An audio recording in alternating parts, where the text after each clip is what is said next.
Hello students, VIP के YouTube channel पर मैं हेमंत चौबे एक बार फिर से आप सभी लोगों का स्वागत करता हूं।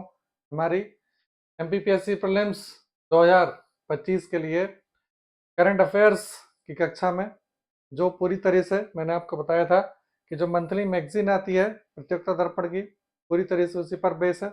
और हमने जो मंथली मैगजीन स्टार्ट की थी वो लेटेस्ट जो हमारी मैगजीन थी दर्पण की, दिसंबर 2024 की जो मैगजीन आई हुई है, जिसमें कौन सी घटनाएं दी गई हैं, यहाँ पर अक्टूबर 2024 की घटनाएं दी गई हैं।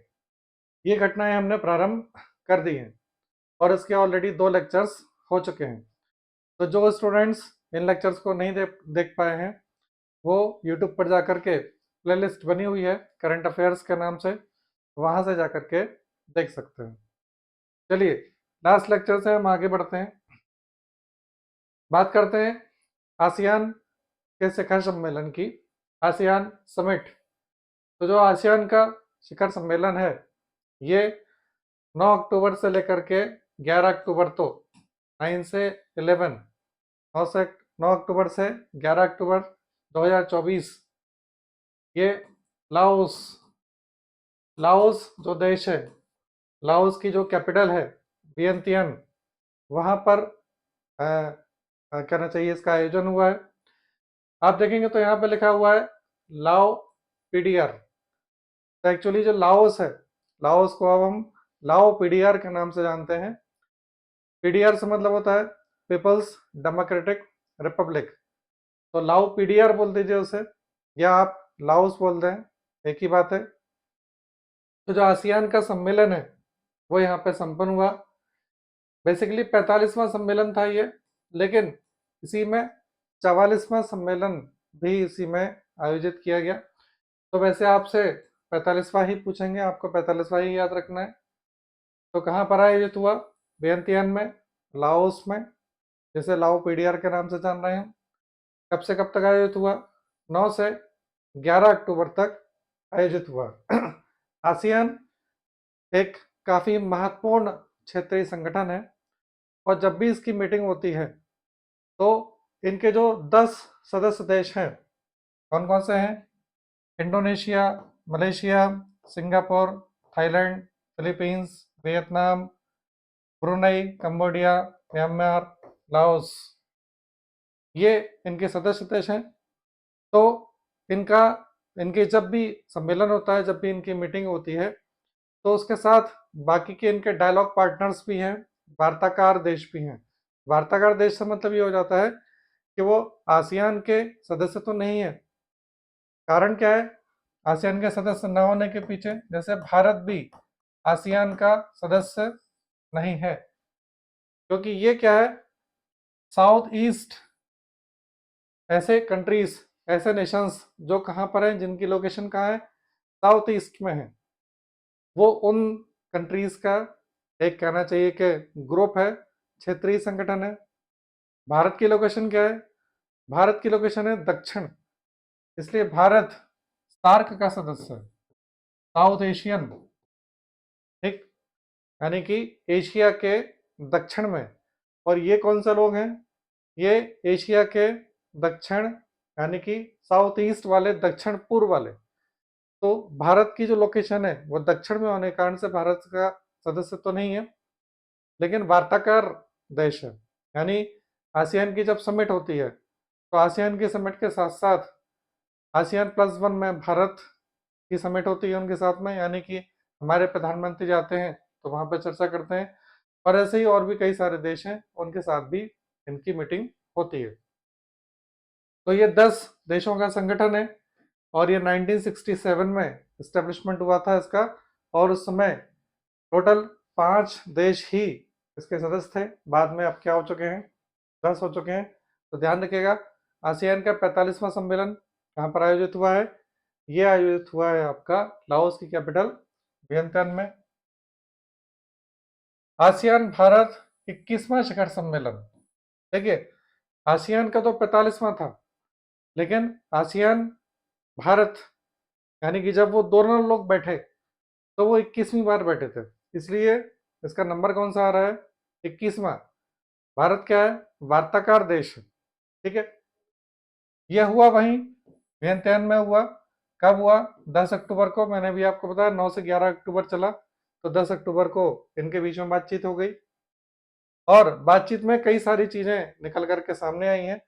और इसमें वर्ष 2025 को आसियान भारत पर्यटन वर्ष घोषित किया गया।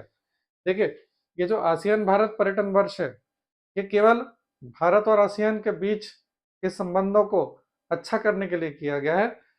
वैसे जो वर्ष होते हैं वो संयुक्त राष्ट्र संघ के द्वारा भी घोषित किए जाते हैं, वो अंतर्राष्ट्रीय वर्ष होते हैं, लेकिन ये यूएनओ वाला नहीं है।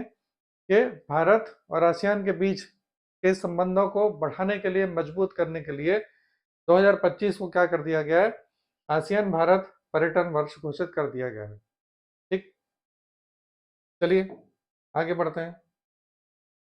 चागोस द्वीप समूह की बात करें, चागोस द्वीप समूह एक्चुअली ये कहाँ पर स्थित है, ये हिंद महासागर में स्थित है, और बहुत पहले से ब्रिटेन के अधिकार में है। जब ब्रिटेन का संपूर्ण विश्व पर अधिकार हुआ करता था, तब से उसमें है। और मॉरिशस को ब्रिटेन ने 1965 में आज़ाद कर दिया था, लेकिन जो चागोस द्वीप था ये अभी भी ब्रिटेन के पास था। अब क्या हो गया है, अब ब्रिटेन ने वो द्वीप मॉरिशस को सौंपने का निर्णय ले लिया है। तो चागोस द्वीप स्ट्रेटेजिकल पॉइंट ऑफ व्यू से, रक्षा के क्षेत्र के पॉइंट ऑफ व्यू से काफी महत्वपूर्ण द्वीप है। यहाँ हम थोड़ा देख लें तो ये भारत है, ठीक, श्रीलंका, और ये चागोस द्वीप है, चागोस द्वीप समूह। और यहाँ देखिए लिखा हुआ है डिएगो गार्सिया, ठीक है, क्या लिखा है, डिएगो गार्सिया। तो चागोस द्वीप समूह का ही एक छोटा द्वीप है डिएगो गार्सिया, और ये जो डिएगो गार्सिया है ये यूएसए यानी अमेरिका का मिलिट्री बेस है, बहुत बड़ा मिलिट्री बेस है। और यूएस ने यहाँ पर मिलिट्री बेस बना करके अपना एशिया, अफ्रीका, ऑस्ट्रेलिया, चाइना सबको साथ लिया है उसने, यानी सब उसके निशाने पर हैं। तो डिएगो गार्सिया तो अमेरिका के पास है 99 वर्ष के लिए। बाकी चागोस, डिएगो गार्सिया को छोड़ करके बाकी चागोस जितना है वो ब्रिटेन ने क्या कर दिया है, वो ब्रिटेन ने किसको दे दिया है, मॉरिशस को दे दिया है। और डिएगो गार्सिया भी ब्रिटेन के पास ही था, जिसे यूएस ने ले लिया है, लीज पर लिया है, ठीक है। तो चागोस का नाम आपको ध्यान रखना है, ये मॉरिशस को वापस कर दिया गया। चलिए, आरबीआई की मौद्रिक नीति और इसकी चौथी द्वैमासिक समीक्षा, 2024-25 की चौथी द्वैमासिक मौद्रिक नीति की घोषणा आरबीआई द्वारा 9 अक्टूबर 2024 को की गई। देखिए, मौद्रिक नीति का जो प्रारंभ होता है वो अप्रैल से होता है। पहले त्रैमासिक समीक्षा होती थी, ठीक, अब द्वैमासिक होती है। जैसे कि सबसे पहले तो हम बात करें, अप्रैल में ही मिल जाते हैं, अप्रैल में घोषणा हो जाती है। और पहली जो समीक्षा, पहला जो मौद्रिक नीति घोषणा है वो अप्रैल में हो जाती है। उसके बाद मई छोड़ करके जून में, फिर जुलाई छोड़ करके अगस्त में, फिर सितंबर छोड़ करके अक्टूबर में। तो अक्टूबर में जो मौद्रिक नीति के बारे में आरबीआई ने स्टेटमेंट दिया, उसकी समीक्षा बोलते हैं आप, वो चौथी थी त्रैमासिक, यानी कि हर 2-2 महीने में की जाती है, ठीक है। अप्रैल से ही प्रारंभ हो जाता है वो। क्या हुआ इसमें, लगातार 10वीं द्वैमासिक समीक्षा में रेपो सहित सभी प्रमुख बैंक की दरें अपरिवर्तित। लगातार 10वीं बार से मतलब क्या, 4 ये जोड़ लीजिए और पिछली बार के 6 और जोड़ लीजिए पिछले वर्ष के, तो लगातार 10वीं बार आरबीआई ने क्या किया, जितने भी उनके टूल्स होते हैं उसमें से किसी भी टूल्स का जो परसेंटेज है, उसकी जो ब्याज दर है, उसमें कोई चेंजेस नहीं किए हैं। आरबीआई के जो मौद्रिक नीति है, मौद्रिक नीति का जो मुख्य उद्देश्य होता है वो ये होता है कि बाजार में मूल्य स्थिर रहे, महंगाई में ज़्यादा चेंजेस ना आए, ओवरऑल स्टेबल मार्केट आरबीआई की मौद्रिक नीति का एक बहुत बड़ा उद्देश्य होता है। अब आरबीआई मार्केट को कंट्रोल करने के लिए बहुत सारे टूल्स का यूज करता है, बहुत सारे उपकरण का यूज करता है, उसे हम बोलते हैं आरबीआई की मौद्रिक नीति के उपकरण। यहाँ से कई सारे प्रश्न बनते हैं। एक तो ये प्रश्न ये बन जाता है कि मौद्रिक नीति की घोषणा कौन करता है, तो वो आरबीआई करता है। फिर कौन कौन से टूल्स यूज करता है, तो रेपो रेट, रिपर्चेसिंग ऑप्शन रेट कितना है 6.50। देखिए ये जो मैं आपको बता रहा हूँ ये 9 अक्टूबर 2024 की स्थिति है। देखिए आपसे दो प्रकार के प्रश्न पूछ सकते हैं। एक तो आपसे सीधा ये पूछा जा सकता है जब आपका पेपर हो फरवरी में कि रेपो रेट वर्तमान समय में कितना है, तो जिस दिन आपका पेपर है उस दिन कितना है वो आपको लिखना है, नहीं तो नन ऑफ दी से एक तिहाई रहता है वो लगाना है। वो ये भी पूछ सकते हैं कि चौथी त्रैमासिक समीक्षा के समय या अक्टूबर साल के अंत में, जो अक्टूबर आया था उस समय आरबीआई ने जब घोषणा की थी तब रेपो रेट क्या था, तो आपको ये बता देना। हालांकि इस टाइप के प्रश्न नहीं आते हैं कि इतना पुराना पूछा जाए, तो ज्यादातर जो प्रश्न आता है वो क्या आता है, वो उसी समय कहीं पूछने में आता है। लेकिन चूंकि ये कहना चाहिए कि चौथी त्रैमासिक समीक्षा है, तो repo rate 6.5%, reverse repo 3.35%, SDF rate, standing deposit facility rate 6.25%, MSF marginal standing facility rate 6.75%, CRR cash reserve ratio 4.50, SLR statutory liquidity ratio 18%, bank rate 6.75%। Bank rate को लेकर के कई लोग कंफ्यूज रहते हैं। बैंक रेट वो रेट नहीं है जिस पर बैंक हमें लोन देता है, बल्कि बैंक रेट वो रेट होता है जिस पर आरबीआई अपने अंडर में उसके जितने भी शेड्यूल्ड बैंक्स हैं उनको लॉन्ग टर्म लोन प्रोवाइड कराता है, दैट इज बैंक रेट। तो ये 9 अक्टूबर 2024 की स्थिति में है। मौद्रिक नीति की घोषणा जो की जाती है वो मौद्रिक नीति समिति के द्वारा की जाती है। ठीक है, ये भी यहाँ से भी आपका एक प्रश्न बनता है। तो मौद्रिक नीति समिति ये केंद्र सरकार के अंडर में गठित होती है, लेकिन काम वो आरबीआई के अंडर में करती है। तो जो मौद्रिक नीति समिति है उसमें टोटल 6 लोग होते हैं।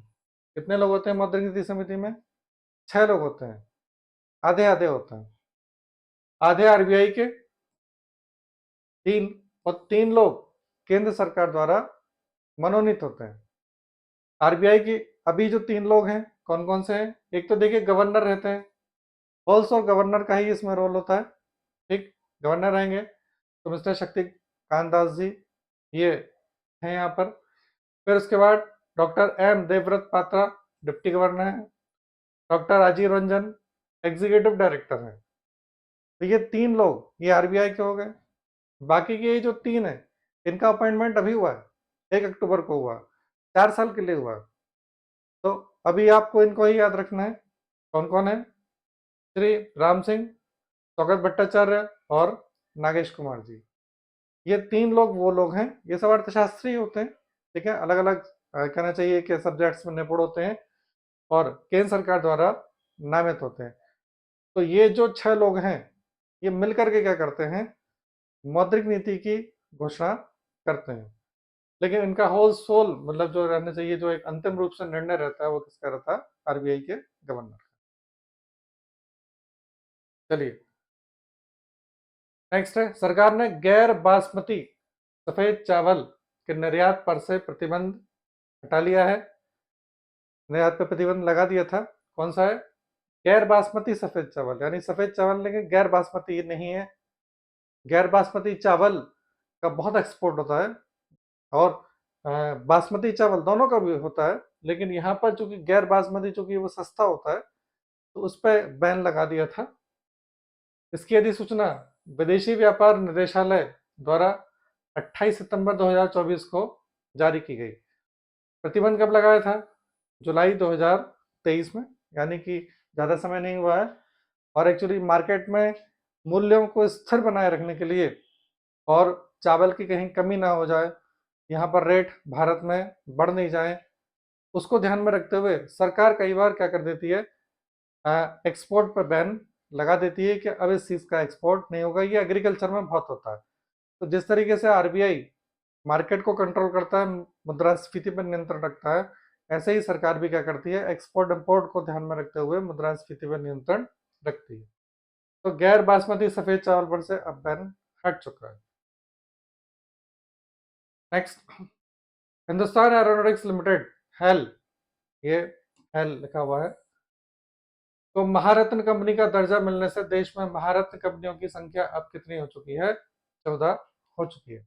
ठीक है, तो महारत्न कंपनी, नवरत्न कंपनी और मिनी रत्न, ये 3 स्टेटस हैं जो सरकारी कंपनियों को प्रदान किए जाते हैं।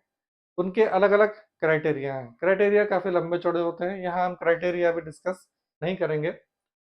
हिंदुस्तान एरोनॉटिक्स लिमिटेड, इसका जो मुख्यालय है वो आपका बेंगलुरु में स्थित है। ठीक, बेंगलुरु। बेसिकली एरोनॉटिक्स यानी कि ये क्या करते हैं, जो हवाई जहाज, हेलीकॉप्टर, मिग प्लेन, इनसे संबंधित भारत में ये एक कहना चाहिए राष्ट्रीय कंपनी है, और इनसे संबंधित ये कहना चाहिए कि उपकरण भी बनाते हैं, एक्सेसरीज भी बनाते हैं, और पूरा का पूरा एयरक्राफ्ट भी डिजाइन करते हैं। तो हेल एक बहुत जानी मानी कंपनी है, ध्यान रखिएगा मुख्यालय कहाँ पर है, बेंगलुरु में। अब महारत्न कंपनी बन गई है, तो महारत्न कंपनियों की संख्या अब कितनी हो गई है, 14 हो गई है। और नवरत्न कंपनियों की संख्या, चूंकि एक नवरत्न में से हट करके कहाँ आ गई, भारत में। महारत्न कंपनी की एक शर्त ही यही होती है कि उसे नवरत्न कंपनी होना चाहिए, होती ही है वो। तो अब 24 हो चुकी है, तो ध्यान रखिएगा महारत्न 14, नवरत्न 24। 14 महारत्न कंपनियों के नाम आपको पता होना चाहिए, और ये इसलिए पता होना चाहिए कि ताकि आपके सामने कभी इस प्रकार से प्रश्न आ सकता है कि निम्नलिखित में से कौन सी कंपनी महारत्न नहीं है। तो यदि आपने 1-2 बार इसको पढ़ लिया है तो आपको इतना तो याद रहेगा कि कौन सी महारत्न है, कौन सी नहीं है। एक बार देख लेते हैं। सेल है, आईओसी है, सीआईएल है, गेल है, इसके अलावा पीजीसीआईएल, पीएफसी, ओएनजीसी, एनटीपीसी, भेल, बीपीसीएल और एचपीसीएल, आरईसी, ओआईएल, और अभी जो बन गई है ये हेल। ठीक है, तो हालांकि वैसे देखा जाए तो मुझे ऐसा लगता है कि चूंकि लेटेस्ट में हेल बनी है तो हेल के बारे में पूछेंगे आपसे, लेकिन फिर भी आपको एटलीस्ट 14 के नाम है तो वो 2-3 बार यदि आप देख लेंगे तो इतना दिमाग में हमारे आ जाता है। तो ये काफी इंपॉर्टेंट प्रश्न है हेल का। नेक्स्ट, वाणिज्यिक पत्रिका फोर्ब्स। फोर्ब्स एक्चुअली यूएस की मैगजीन है, ये बहुत सारी अलग अलग लिस्ट निकालते रहते हैं, अलग अलग लोगों को खुश करते रहते हैं। विश्व के स्तर पर बिलियनियर्स की लिस्ट निकाल देते हैं कि आप विश्व के सबसे ज्यादा अमीर आदमी हैं, वो खुश हो जाता है। 100 लोगों की लिस्ट निकाल देते हैं, 100 लोग खुश, हमारा नाम आ गया। इंडिया की निकाल दी कि आप इंडिया के सबसे करोड़पति अरबपति हैं, वो 100 लोग खुश हो जाते हैं कि वाह हमारा नाम आ गया। ऐसे बहुत सारे काम फोर्ब्स मैगजीन करती रहती है। तो ये इनकी लिस्ट आई है, इंडियाज बिलियनियर्स लिस्ट। तो 100 लोग हैं, भारत के 100 कहना चाहिए लोगों की लिस्ट निकालिए, 2024 की लिस्ट है। 3 लोग ही आपके लिए महत्वपूर्ण हैं, जानते भी हैं आप इनको। पहले नंबर पर मुकेश अंबानी, रिलायंस के मालिक। दूसरे नंबर पर गौतम अडानी जी, अडानी के मालिक, अडानी ग्रुप के। और तीसरे नंबर पर सावित्री जिंदल, जो जिंदल ग्रुप है उनकी चेयरपर्सन। तो 3 नाम आपको याद रखना है।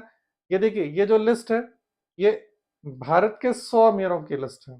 ठीक है, एक उनकी होलसेल लिस्ट आती है जो पूरे वर्ल्ड वाइड आती है।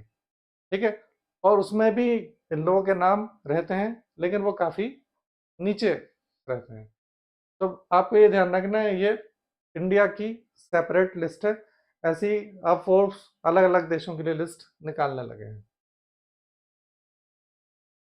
चलिए नेक्स्ट है, वाणिज्य मंत्रालय द्वारा 16 अक्टूबर 2024 को जारी आंकड़ों के अनुसार अप्रैल से सितंबर 2024, अप्रैल से सितंबर से मतलब क्या हो गया, पहली छमाही। ठीक है, तो 2 छमाही हो जाएंगी, पहली छमाही, 6 माही, अप्रैल मई जून जुलाई अगस्त सितंबर, 6 महीने ही हो गए।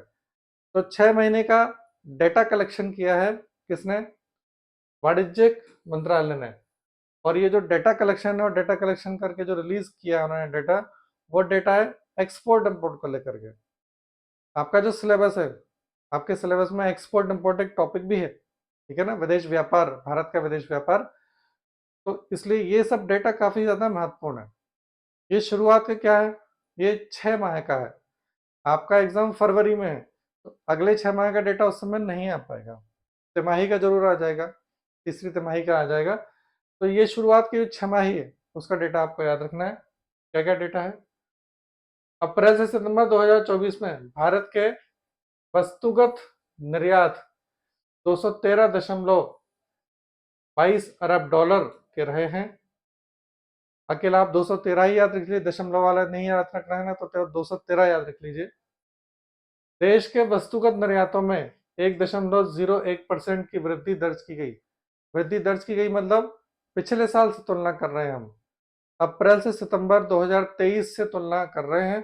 तो अप्रैल से सितंबर 2024 में पिछले साल की अपेक्षा 1.01% हाइक है। देखिए ये वस्तुगत निर्यात है। वस्तुगत निर्यात, देखिए एक्सपोर्ट इंपोर्ट दो ही चीजों का होता है, कोई भी व्यापार दो ही चीजों का होता है, गुड्स और द सर्विसेज। जो वस्तुगत निर्यात होता है उसे हम बोलते हैं दृश्य निर्यात, विजिबल ट्रेड बोलते हैं, क्योंकि वस्तु दिखती है, आप उसे छू सकते हैं और सी पोर्ट पे उसकी एंट्री भी हो जाती है। जैसे यदि ये टीवी आ गया तो, या डिजिटल बोर्ड आ गया तो उसकी एंट्री हो जाएगी, वस्तुगत है, दिखता है। दूसरा क्या होता है? सेवागत निर्यात। ये इनविजिबल की कैटेगरी में आता है। जैसे टेक्नोलॉजी ट्रांसफर होता है, एक देश ने दूसरे देश को कुछ टेक्नोलॉजी का ट्रांसफर कर दिया, तो वह दृश्य है। यहाँ हम किसकी चर्चा कर रहे हैं? वस्तुगत निर्यात कितना रहा? 213.22 अरब डॉलर, पिछले साल से 1.01% ज्यादा है। अप्रैल से सितंबर 2024 में वस्तुगत आयात कितना रहा? 330.32 अरब डॉलर। आप 330 अरब डॉलर याद रख लीजिए। जो 2023-24 की पहली छमाही की तुलना में कितना ज्यादा है? 6%। निर्यात कितना ज्यादा था? 1.01%। आयात यानी कि ज्यादा हो गया इस बार, पिछले साल से 6% ज्यादा हो गया। वस्तुगत व्यापार घाटा कितना रहा है पहली छमाही में 2024-25 की? 137.44 अरब डॉलर। वस्तुगत व्यापार घाटा, ट्रेड डेफिसिट, जो करंट अकाउंट का पार्ट होता है, यानी इस वित्तीय वर्ष में जो एक्सपोर्ट इंपोर्ट चल रहा है उसमें कितना घाटा है। ठीक है, घाटे का मतलब सीधी सी बात क्या है? इंपोर्ट ज्यादा हुआ है, एक्सपोर्ट कम हुआ है, पैसा मिला कम है, जेब से गया ज्यादा। तो 137.44 अरब डॉलर का ये घटा है। अप्रैल से सितंबर 2024 में देश में सेवाओं, अभी अब हम जो चर्चा कर रहे थे गुड्स की चर्चा कर रहे थे, अब सर्विसेज की बात करेंगे। सेवाओं का कुल आयात कितना रहा? 97.39 अरब डॉलर। 97 याद कर सकते हैं आप। जबकि उसी अवधि में सेवाओं का कुल निर्यात यानी एक्सपोर्ट कितना रहा? 180 अरब डॉलर। तो देखिए सेवाओं के एक्सपोर्ट के मामले में भारत काफी आगे है, 180 अरब डॉलर है। जबकि इंपोर्ट कम हो रहा है, एक्सपोर्ट ज्यादा है, यानी यहाँ हम सरप्लस में। अरब डॉलर अनुमानित है। देखिए यहाँ पर आप इकोनॉमिक्स में ज्यादातर जो डेटा देखते हैं ना, उनके आगे हमेशा क्या लिखा रहता है? अनुमानित। और इसी का ही एक और दूसरा नाम आता है, वो आता है अनंतिम। इसको बाद में संशोधित किया जाता है और संशोधित करने के बाद फाइनल डेटा निकाला जाता है। ये जस्ट एस्टिमेटेड है, ठीक है ना, मोटा मोटा हिसाब लगा लिया और डेटा रिलीज कर दिया। ठीक, तो फिर फाइनल डेटा बाद में आएगा, तो ये कहना चाहिए एक अनुमानित है। सेवाओं का आयात 9.6% अधिक तथा निर्यात 9.8% अधिक रहने का अनुमान है। यानी जितनी भी सर्विसेज हैं उनका जो हमने इंपोर्ट किया है, इंपोर्ट पिछले साल से कितना है? 9.6% अधिक है, और निर्यात कितना ज़्यादा है? 9.8% ज़्यादा है। हम कंपैरिजन किससे कर रहे हैं? पिछले साल से। ठीक, ये कंपैरिजन हमेशा ही होता है। एमपीपीएससी में यदि आप सिलेक्शन आपने ले लिया और यदि आप कमर्शियल टैक्स डिपार्टमेंट में आ जाते हैं, जिसमें मैं हूँ, और यदि आप सीटीओ या सीटीआई बन जाती है तो आप अपने ऑफिस में बैठ करके ये काम करेंगे वहाँ पर, कि पिछले साल आपका व्यापार इतना था, इस साल इतना बढ़ गया, तो उसके पीछे क्या कारण है, ये सब सारी चीज़ें चलती रहती है वहाँ पर, आप भी यही सब करेंगे। तो ये सेवाओं का आयात 9.6% और निर्यात 9.8% का अनुमान हो गया, इतनी वृद्धि है उसमें। 2024 की 24-25 की पहली छमाही में देश के कुल निर्यात, कुल से मतलब क्या हो गया, वस्तुगत और सेवाओं के, इसमें जब ये बात आती है ना, कुल, कुल से मतलब क्या हो जाता है, गुड्स प्लस सर्विसेज। तो जहां तक मुझे ऐसा लगता है आपसे कुल का ही पूछा जाएगा, अलग अलग पूछना थोड़ा सा टफ हो जाता है, लेकिन फिर भी आपको याद तो करना ही पड़ जाएगा, क्योंकि आप में के सिलेबस में ही मेंशन किया गया है। तो कुल वस्तुगत और सेवा दोनों के मिलाकर ही कितना है, 393.22 अरब डॉलर, और पिछले साल से कितना ज़्यादा है, 4.86% ज़्यादा है। टोटल इंपोर्ट कितना है, 448 अरब डॉलर, और पिछले साल से कितना ज़्यादा है, 6.89% ज़्यादा है। ये आपको सोच रहे होंगे आप लोग कि बहुत सारा डेटा है, इकोनॉमिक्स में डेटा बहुत इंपॉर्टेंट होता है। अब चूंकि ये जो डेटा होता है ना, 4.6 हो गया, ये कोई 6.9 आ गया, अलग अलग आ गया, ये आपको याद करना है। ये आप एक बार में याद नहीं होगा, इसे आप लगातार याद करते जाइए, रिवाइज करते जाइए, एक दूसरे से पूछिए, ये तभी याद होगा। ये डेटा यदि आपने यहाँ याद कर लिया तो मेंस में जब आप आंसर लिखेंगे वहाँ ये बहुत काम में आता है, क्योंकि मेंस में आपने इकोनॉमिक्स का आंसर बिना डेटा के लिख दिया तो दैट इज यूजलेस, कोई मतलब नहीं है उसका, उसमें कोई नंबर नहीं मिलने वाला है। इसलिए डेटा याद रखने की प्रैक्टिस आप यहीं से कर लें। ठीक है, तो ये टोटल एक्सपोर्ट हो गया और टोटल इंपोर्ट हो गया, ये ज़्यादा इंपॉर्टेंट है, यहाँ से आपसे पूछने की संभावना ज़्यादा है। ग्लोबल हंगर इंडेक्स रिपोर्ट 2024, इस पर काफ़ी बवाल भी मच गया था, भारत ने इसका विरोध भी जता दिया था कि ये क्या है, हमारी स्थिति खराब बता दी इसमें देश की। कब जारी हुई, 15 अक्टूबर 2024 को जारी की गई। टोटल कितने देशों का इसमें सर्वेक्षण किया गया, 127 देशों का सर्वेक्षण, भारत का स्थान क्या दिया गया, 105वां। और इस रिपोर्ट में एक बहुत विवादित बात यह थी कि भारत के जो पड़ोसी देश हैं, नेपाल हो गया, बांग्लादेश, श्रीलंका, भूटान, इनका स्थान भारत से ऊपर रखा गया, कि मतलब इन देशों में भुखमरी कम है भारत की अपेक्षा। तो भारत ने इस पर काफ़ी स्ट्रॉन्ग एक वो ले लिया था, ऑब्जेक्शन ले लिया था कि ये रिपोर्ट बायस्ड है और सही तरीके से रिपोर्ट नहीं दी गई है। आपको भारत का स्थान ध्यान रखना है, 105वां स्थान है। अब देखिए, ये जितनी भी रिपोर्ट्स रहती है ना, ये सूचकांक पर आधारित होती है। तो 5 से कम सूचकांक के टोटल कितने देश थे, 22 देश, यानी यहाँ पे स्थिति अच्छी है, भुखमरी लगभग नहीं है। तो इनको संयुक्त रूप से पहली रैंक दे दी गई, यानी पहली रैंक वाले देश टोटल कितने हैं, 22 देश हैं पहली रैंक वाले। सबसे अंतिम स्थान सोमालिया, ये नाम आप लगभग हर रिपोर्ट में सोमालिया, क्योंकि अफ्रीकी देश है, काफ़ी स्थिति खराब है यहाँ पर सोमालिया, तो विश्व प्रसिद्ध मतलब कहना चाहिए, सभी लोग जानने लगे हैं, स्थितियाँ काफ़ी खराब है यहाँ पर।